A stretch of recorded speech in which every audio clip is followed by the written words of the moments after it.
Good morning and welcome to Sports Talk on a Budget. It is Saturday, December 28th, year of our Lord 2024. Can only say that for a few more days. We're almost to 2025. This year has gone by super quick. Already past Christmas. New Year's is right around the corner. Before I go ahead and dive into the topics of the show, though, I want to just start off as I usually do. If you like the video version of this podcast, you can find it under Sports Talk on a Budget. Please like and subscribe right down here. Leave a comment, some constructive criticism, things like that. But please like and subscribe. Smash that like, smash that subscribe button to Sports Talk on a Budget here. Going to have some changes in 2025 that I will announce later down the road a little bit, but going to have some changes to the show. But if you like the video version, please smash that subscribe, smash that like right down here for the show. If you prefer the audio version, have a good audience for just audio version. It is available wherever you get your podcast, basically, whether that be Spotify, Amazon Music, Apple Podcasts, wherever you get your podcast, you can find it under Sports Talk on a Budget. Like and subscribe to the show there as well.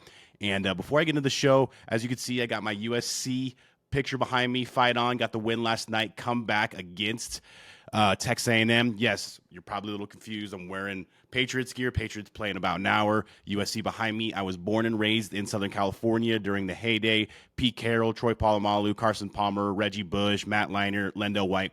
Raised during that, but my dad and his family is from the Boston area, so big Patriots, Red Sox, even Celtics fans as well. Bruins a little bit, not as much, but still big Boston fan there. So any confusion there, born and raised in Southern California, so we'll always fight on for USC.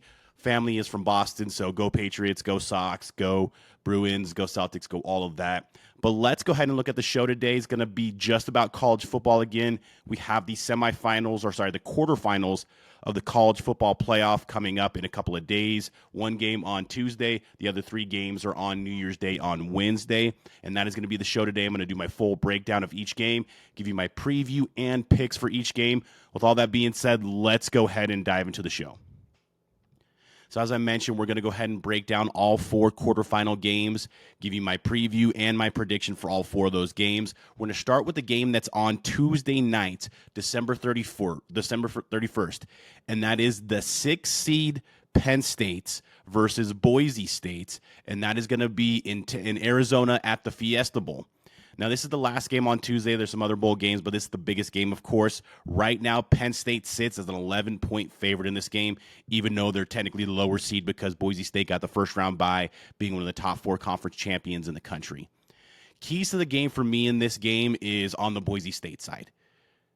We know what Penn State likes to do. They like to get after the quarterback. Their defensive line is stout with guys like Denai Dennis-Sutton, Abdul Carter. They're going to get after the quarterback. They're good in the run game as well.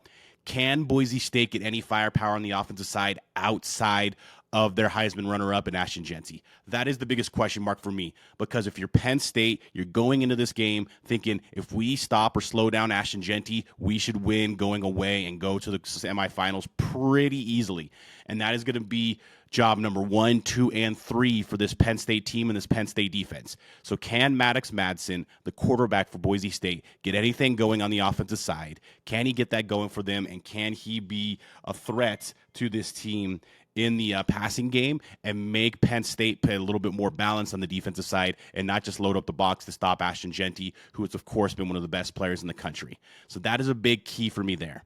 And then another key for me as well is the offensive side for Penn State. Penn State did not have a great offensive performance against SMU. They had 2 pick sixes and another pick early on in the game. Drew Rowler had a rough game but didn't really have to do much. But what they were able to do when they got a lead, they were able to lean on their run game and their two-headed monster of Nick Singleton and Kaytron Allen. I think they'll do that again. This Boise State team is not great against the run, and that's against Mountain West competition. So now you're going up against maybe one of the best 1-2 punches in the country in Singleton and Allen.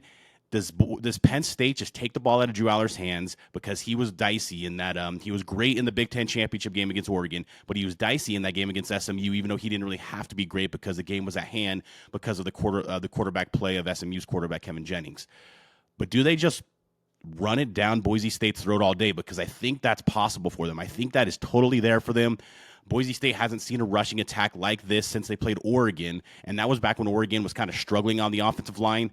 And even Oregon ran pretty well on them as well. So I think Penn State can just play old school football, hand it off to Katron Allen, hand it off to Nick Singleton, maybe get the ball to Tyler Warren. They're all around, do everything tight end to maybe do some run up the middle, do some sweeps, get him the ball as much as you can, and not utilize that passing game as much as you need to, because you probably won't need to against this Boise State defense. So I think that's a huge key as well. And then my final key is Penn State. You're an 11-point favorite in this game. You were a big favorite. I think you were an 8.5, 9-point favorite against SMU. You took care of business there. It's in the Fiesta Bowl, so obviously closer to Boise, but I think Penn State will show out there and have plenty of fans in the Phoenix area for this game. Is there any pressure? Because early on in that game against SMU, like I said, Kevin Jennings and that offense for SMU, they couldn't block, and then Kevin Jennings was just throwing the ball away, basically handed Penn State the game early on and hid the fact that Drew Aller wasn't playing well, and James Franklin had two just puzzling fourth down calls early on in the game that he didn't have to pay for because the defense was playing so well. So hats off to Tom Allen and that defense. But Penn State, can you handle this pressure? Everybody's expecting you to win. Everybody's expecting you to go to the semifinals and play the winner of Georgia or Notre Dame and get to the semifinals. And this is probably one of the best seasons you've had in decades if you can get to the semifinals of the first edition of the 12-team college football playoff. Do you let down to that pressure? That's a huge key to me. But looking at this game, I just don't like the matchup for Boise State. That defensive line with Penn State is going to get after the quarterback in Maddox Madsen, he's a good quarterback, not a great quarterback. He's probably great to Mountain West standards, but as a whole country goes, he's just pretty good. They're going to slow down Ashton Jeanty. I know that's going to be, like I said, plan 1, 2, 3, A, B, C, whatever you want to say. That's going to be the plan for Penn State. So I think Penn State slows down this running game. I don't think Boise State can do much else. And I think Penn State runs the ball down Boise State's throat, which is doable because their defensive in the running game is not great. It kind of ranks actually towards the bottom of the Mountain West Conference. So I think Penn State wins. I think they cover. Give me Penn State minus 11 in this game. And then we'll go to the game that's the first game on Wednesday, New Year's Day, and this is the 11 a.m. game, and this is the Peach Bowl, the Chick-fil-A Peach Bowl, and we have number 5 Texas versus number 4 Arizona State. And the keys to this game are very similar to me to the Penn State-Boise State game, because I think Texas's defensive game plan, A, B, and C, 1, 2, 3, just like Penn State, is to stop and slow down Cam Skateboo. Stop and slow down Cam Skateboo. Make Sam Leavitt, the quarterback for Arizona State, beat you. That's going to be the plan for Texas, and can Arizona State do that? They're without their number 1 wide receiver all season in Jordan Tyson, so that's a big loss for them. But they didn't really miss him too much in the Big 12 championship game against Iowa State. This is a different monster. This Texas defense is stout on the defensive line, and they're stout in the back end as well with guys like Makuba, Taft, things like that. So they're stout all over the defense. So this is a different animal. This is not Iowa State's defense. Just no offense, Iowa State, but this is not their defense.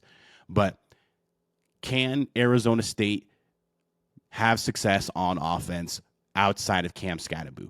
Because like I said, Texas's plan A, B, and C is going to be to slow down and stop Cam Skateboo. And can Arizona State have any success with Sam Leavitt and their wide receivers and tight ends? This game was a 13-point spread. Texas is favored by 13 points. So both first-round bye teams are double-digit underdogs in Boise State and Arizona State.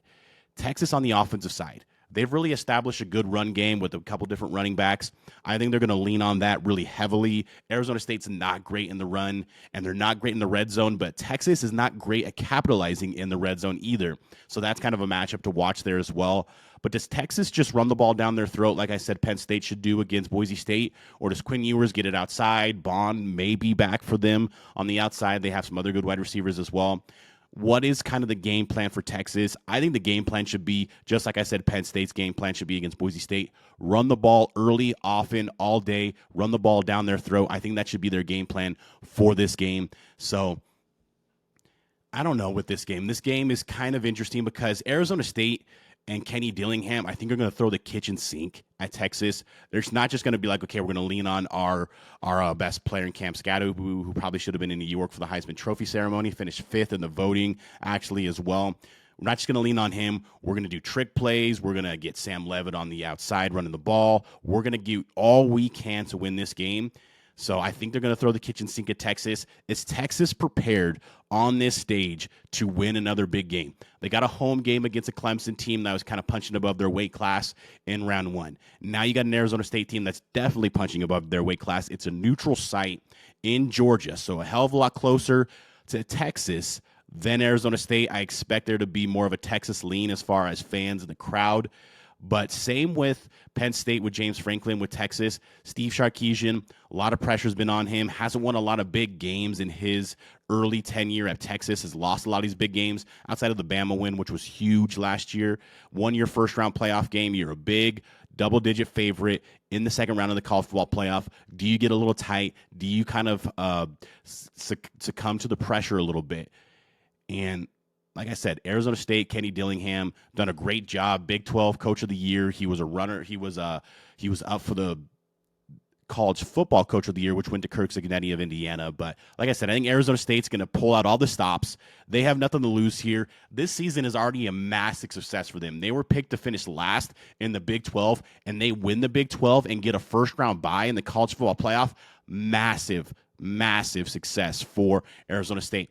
For Texas, you were supposed to be one of the top 4 teams all season. If you can't get to the top 4 in the semifinals and you lose to a team like Arizona State, what does that say about your season? So that's interesting as well. All the pressure's on Texas. All the pressure's on Steve Sarkisian and this Texas team.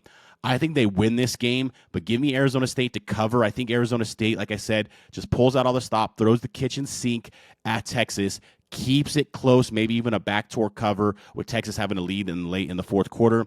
Give me Arizona State plus 13 is the pick for me there.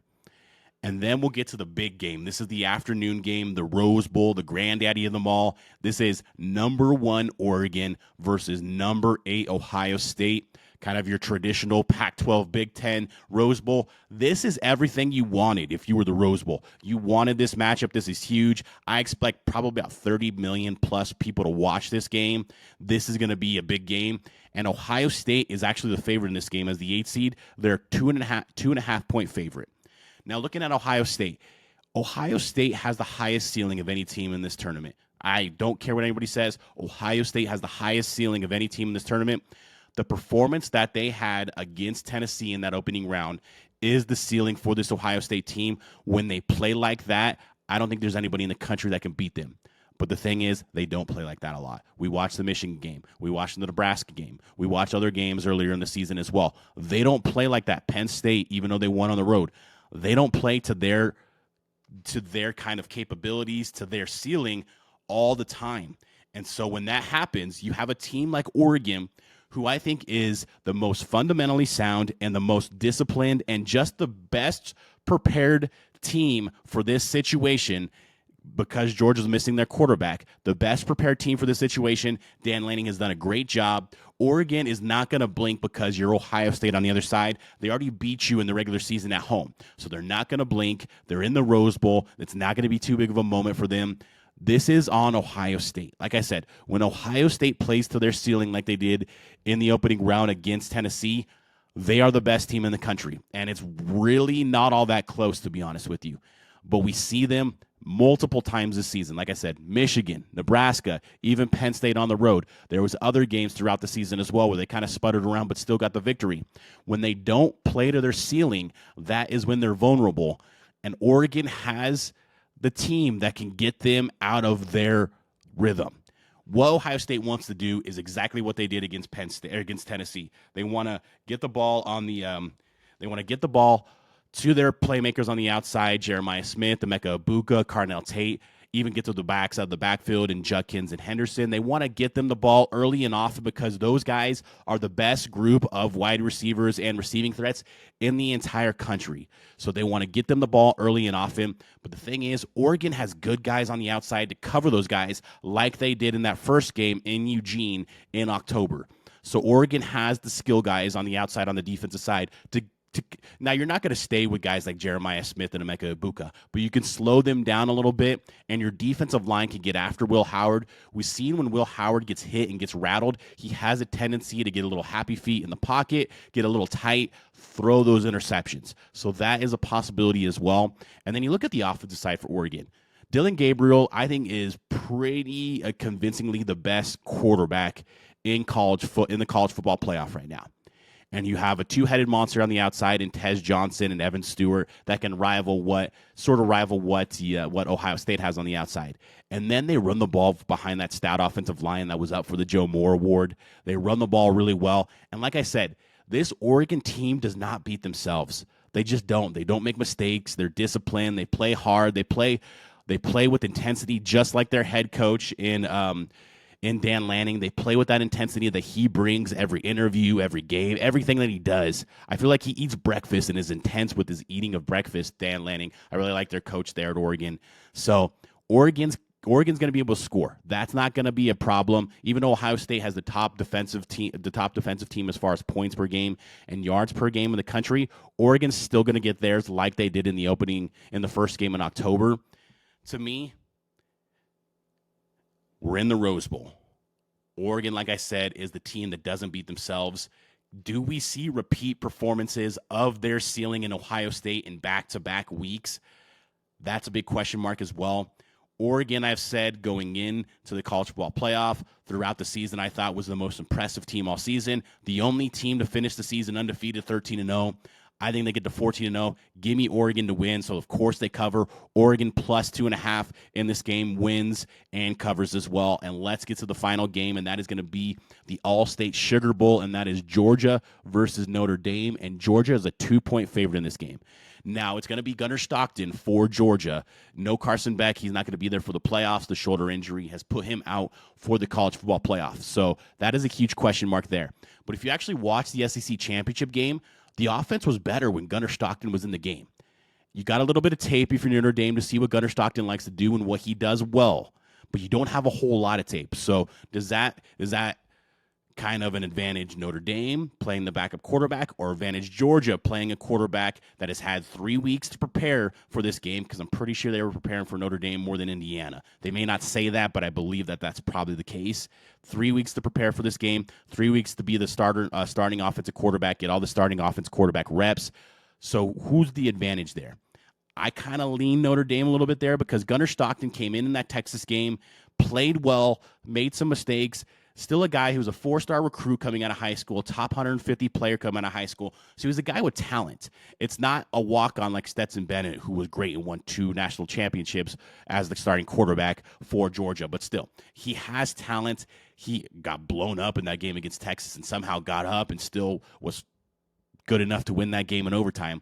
So advantage Notre Dame, I think, of that, but it's thin because I think Carson Beck was maybe not the entire issue for Georgia when they were kind of sputtering at points during the season, but he had some really rough games throughout the season. I don't think they missed much of a beat on the offensive side. I think they're going to run the ball, get the ball out quickly to their wide receivers. Probably more of a dink and dunk than a deep ball team here, but still, I think they'll be okay. The question for me is Notre Dame. Notre Dame on the offensive side. You were able to run the ball down Indiana's throat. You're not going to be able to do that against Georgia. I just don't think that's going to be the case against Georgia because their defensive line versus Indiana's defensive line, even though the stats don't show it, is night and day. Let's just be real. Night and day. We got 4 and 5 stars over 300 pounds on the Georgia defensive line. You don't have that on the Indiana defensive line. So can Riley Leonard make plays with his arm, make plays with his leg, be an absolute playmaker, and make this game a game against Georgia? So that'll be interesting there. And then Georgia. So like I said, you're without your starting quarterback. You're going to have to lean on your run game. You have 2 solid running backs. You're going to lean on your defense. I think this game is going to be low scoring. The over-under is 44.5. I would take the under in this game because I think it's going to be low scoring. 2 really good defenses in Notre Dame and Georgia. 2 teams that like to run the ball first versus throw the ball on their offense as well. So low scoring game, in my opinion here. This is a tough one because, like I said, I don't think Georgia misses much of a beat without Carson Beck. And Georgia's just good in these games. The road game against Texas, they win. The SEC championship game against Texas, they win. Kirby Smart has been good in the playoffs. He's got 2 national championships. You got Marcus Freeman, fresh off an extension for Notre Dame. Really big win at home, even though it was just Indiana. Still a really big win for Notre Dame in that program. Notre Dame is a team a lot of people are liking and picking in this game. So this is an interesting game for me. Like I said, 2 really good defenses, 2 quarterbacks that are a little bit underwhelming when it comes to throwing the ball. Which quarterback is able to protect the ball more is a huge key here between Riley Leonard and Gunnar Stockton. And also, which quarterback is able to make more plays with their arm and off script in this game as well is going to be huge. This is a game I've been back and forth on. Georgia has the pedigree, obviously two-time national champion, in 2022 and 2023. Sorry, in 2021 and 2022, two-time national champion. They've been in big games. They've won SEC championship games. They've been in these big spots. Notre Dame has not, at least under Marcus Freeman. This is tough. I'm going to go with the pedigree and the defense and the run game of Georgia to win and cover. Give me Georgia -2 in this game to win and cover and move on to the quarterfinal or move on to the semifinals. So my semifinal matchups will be Oregon versus Texas, Georgia versus Penn State. Those would be great matchups. Big Ten, SEC flavor all over the place. Those would be huge.